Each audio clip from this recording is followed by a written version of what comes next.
There we go. All Don't right. say anything bad this time. You won't? Oh, yeah. Neither one of us will. All right, so chiller remover 101, as Rich would say. Where is the strap? That gray strap. Okay. I'll put that back here in the safety area.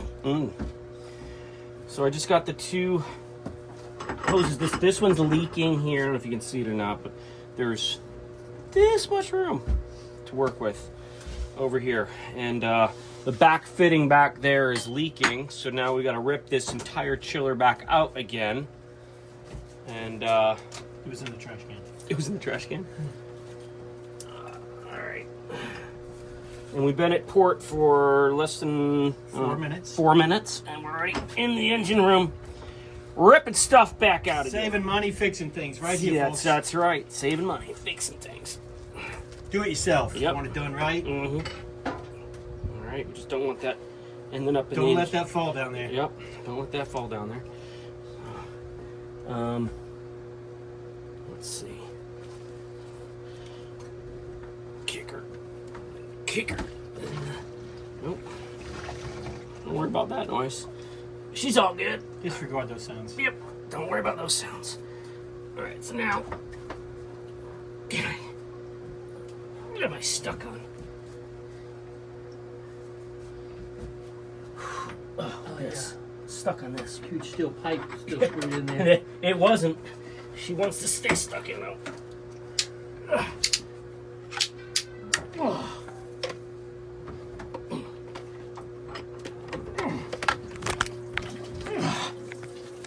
God.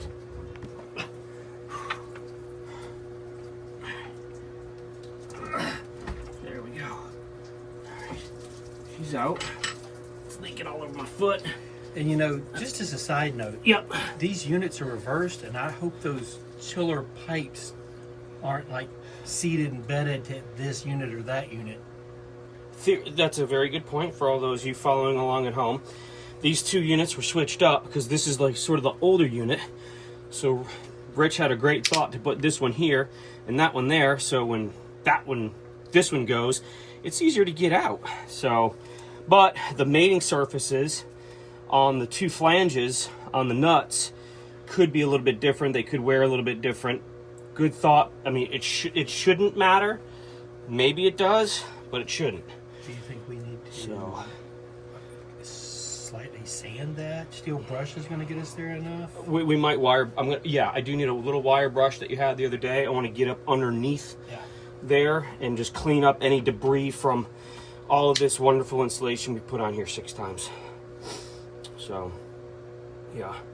All right, so I'm going to get in there. I'm going to cut. The knife is still down there from this morning. We left it down there, so good thing we weren't in rough seas. It's still in the bilge.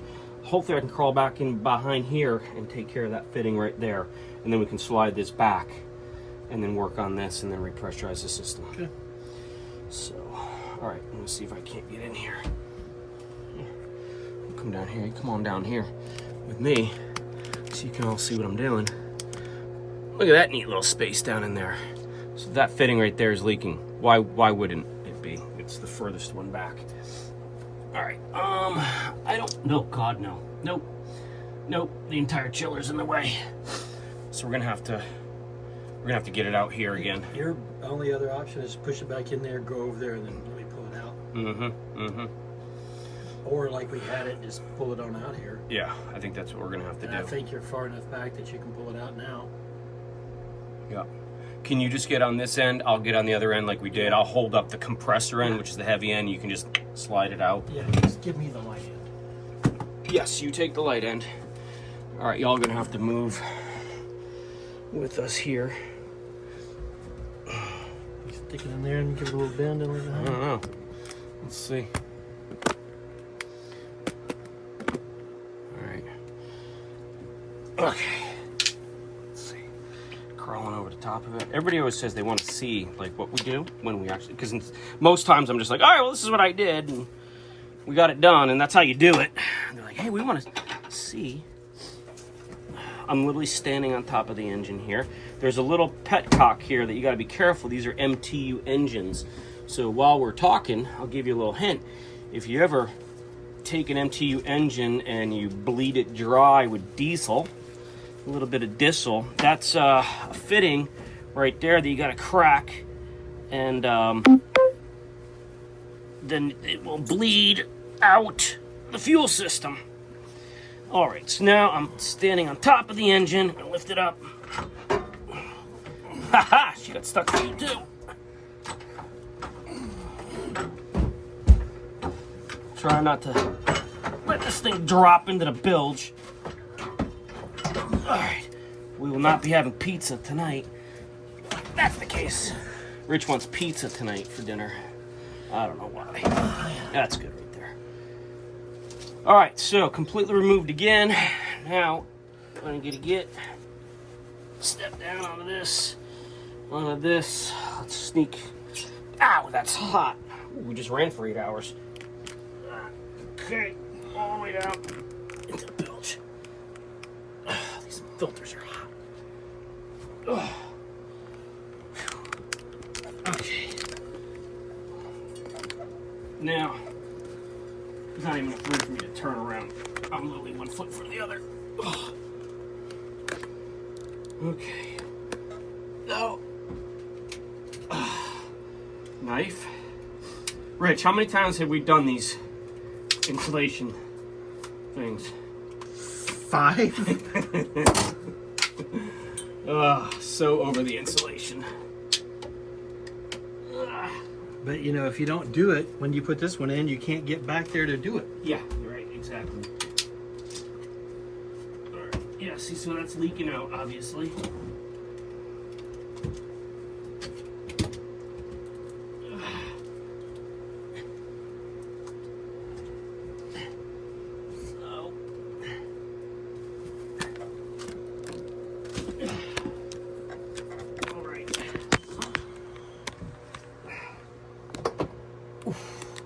Hold that. You can reuse it. All right. Now what do you do with the wrench? That is shiny. Right there, on the silver water maker. All right. So now, God willing, should just be able to put a little force on this girl. She'll tighten up. Oh yeah, good.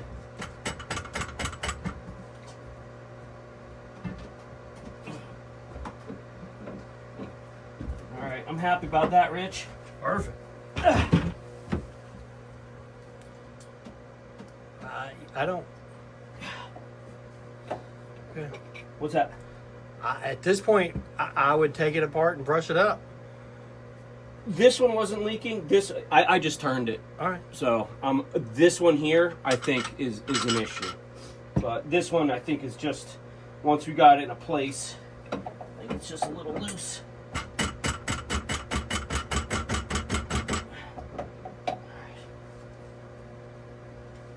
Remember we had a hard time with this one?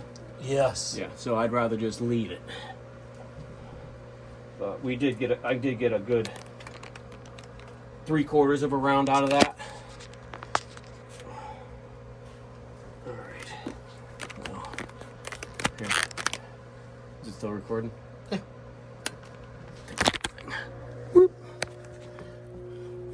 Okay, so that's the union right there, and it was leaking from the top. Where'd those rags go?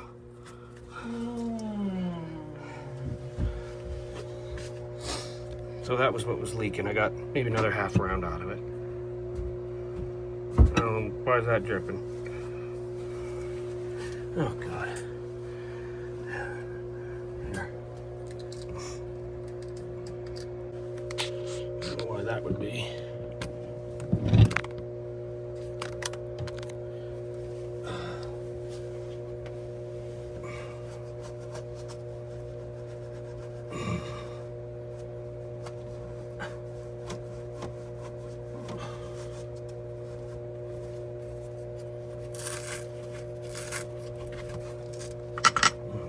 Loose too. What is going on here? Oops. So I'll have to edit that out. Oh wow, that got real loose. Huh. I don't know why that would be.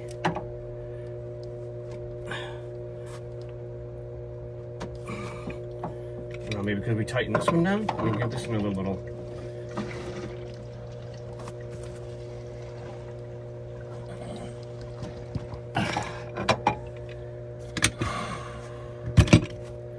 Alright. Let's see.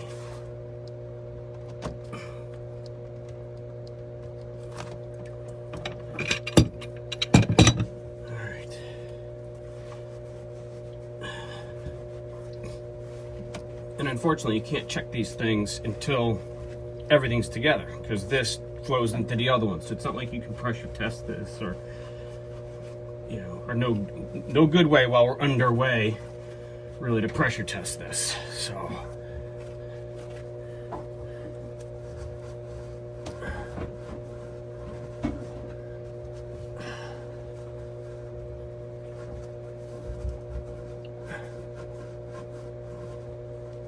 Right, I'm not making sure that it's good, because I don't really want to pull this back out again.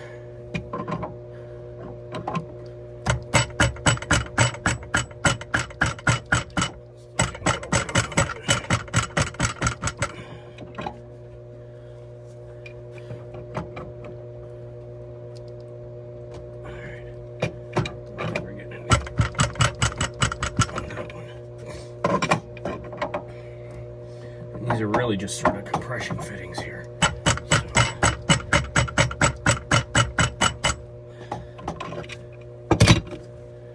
Alright. I think that's good. Alright. So now we're going to put everything back together again.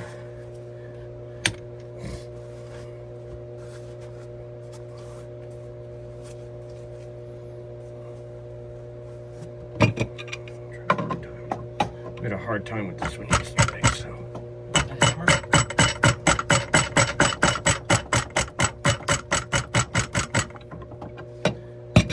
I don't want to go too tight. I don't want to be crushing it either, While you're back there, look at those wires. Make sure they're nicely placed.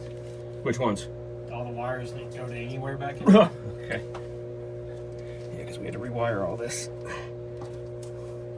And I guess you're good. All right.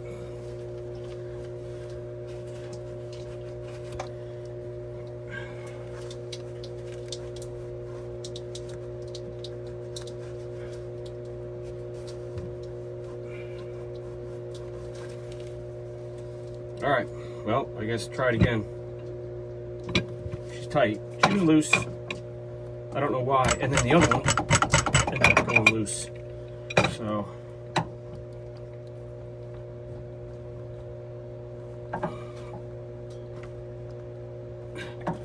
Another round out of that. Okay. There's just nowhere to work, so you don't have a lot of screw. All right. And honestly, Rich, that may be the same thing that was going on with that other one. We just got to bang it, beat it, and just, because I got another almost round out of this one and half round out of that one.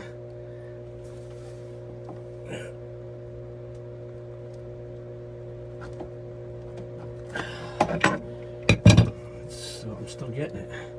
But again, you don't want to be compressing it too much.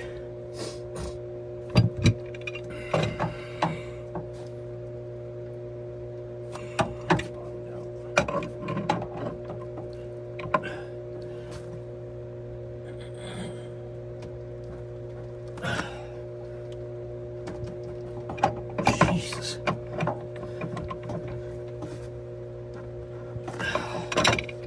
Wow.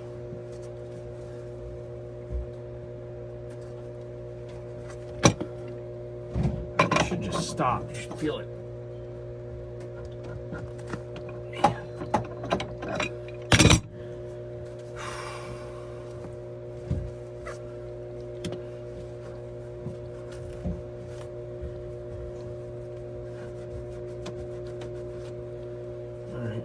I'd rather not go too much with it. I think you've done a lot. Yeah, well, I know, and I don't want to do too much either, you know?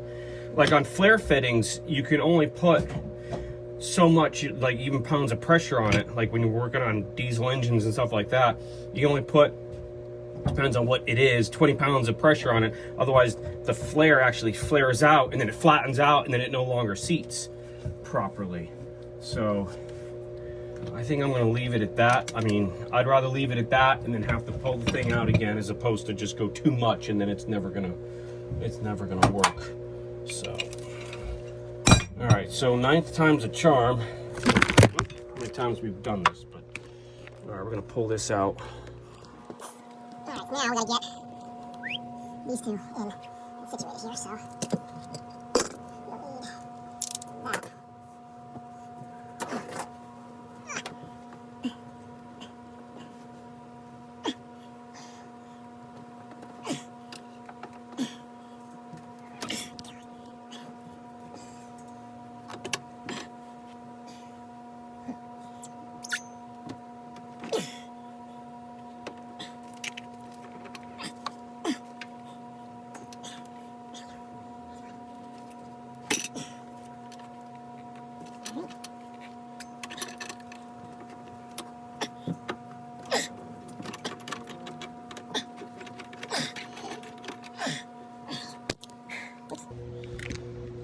There's one.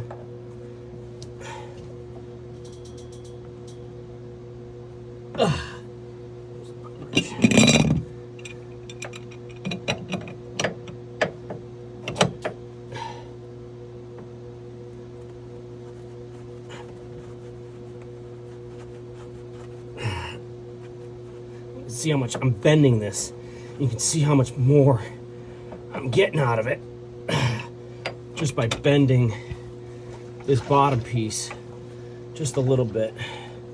So it's not 100% plumb.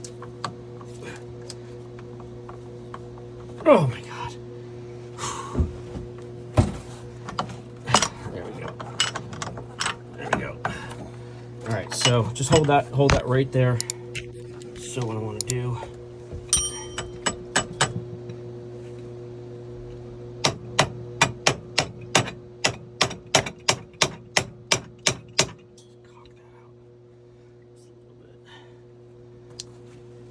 really want the ball. Of course, there's like a freaking piece of slag in here, so we gotta move it.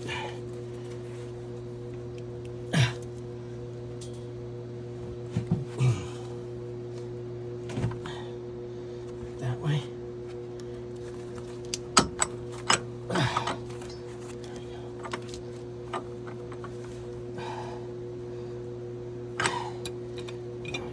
This.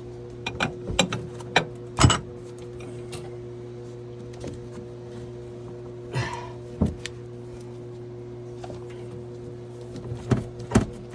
we go. All right, so that just screws in real nice, like it loves it, like it loves it. All right, so. Now, plumb that up.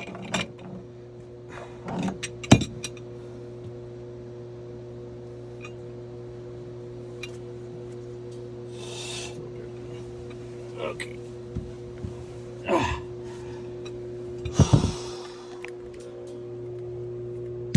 Let's see.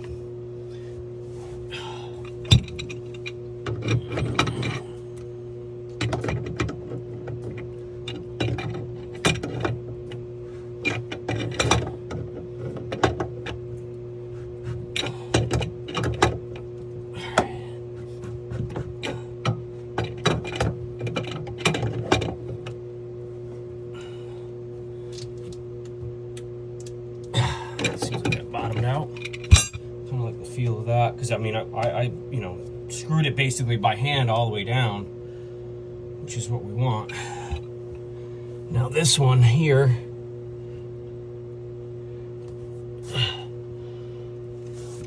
all right, I'm gonna pull this this out. I'm just gonna stop the whole thing and we'll figure out what happens. And that's it. All right, it's dry. That one's dry. They're all dry. We got water in the loop now. We're running the loop. Theoretically, this is self-priming. I don't necessarily believe that, so I think there's gonna be a lot of air in the system, which is gonna cause problems chilling this thing, but we're gonna get at least it up and running, retape this back up, and try and bleed all the air out of it. I'm gonna go up to the pilot house and see. It should all end up top, at the most top part. It should end up, so we'll see where all the air ends up. Here we go. Electrosea's on. We're back up to 5. So it's 6 gallons. It will start. I think it's still cavitating. 6 gallons. It'll start cleaning. So both chillers are on. There's no leaks. And Rich, stand back. Cool. Now, the sensors aren't. We haven't figured that out. That's the last thing we got to do is figure out the 2 sensors. Water in, system on, compressors firing up, high pressure, immediately high pressured on stage 1, flow switch, service. God, I wish I did this. All right, let's just turn it off. System off. It says service. High pressure. Literally right when we turned it on. I guess this is a good spot as any to stop and just clear the record for a minute and just say that I'm never whining or complaining or saying anything derogatory about what I'm doing. I'm narrating, I'm telling you what's going on, I'm very sarcastic, but the bottom line is that I love what I do. I do this 7 days a week. If I had a day off, this is probably what I would do. I love yachting, I love mechanical stuff, and I love being able to fix things and have the challenge to fix things. So don't think for any minute that I'm complaining about anything that I'm doing, whether it's about the weather or a chiller or this or that. Never, ever, on any of my videos, am I ever complaining about anything. I'm blessed to be able to do what I do and also to know what to do on mechanical stuff as well as driving and docking and operating boats. So please just set the record straight. I'm never whining or complaining. And I'd love to share this with you guys so you can see what we're doing and it'll help you guys out on some of your projects.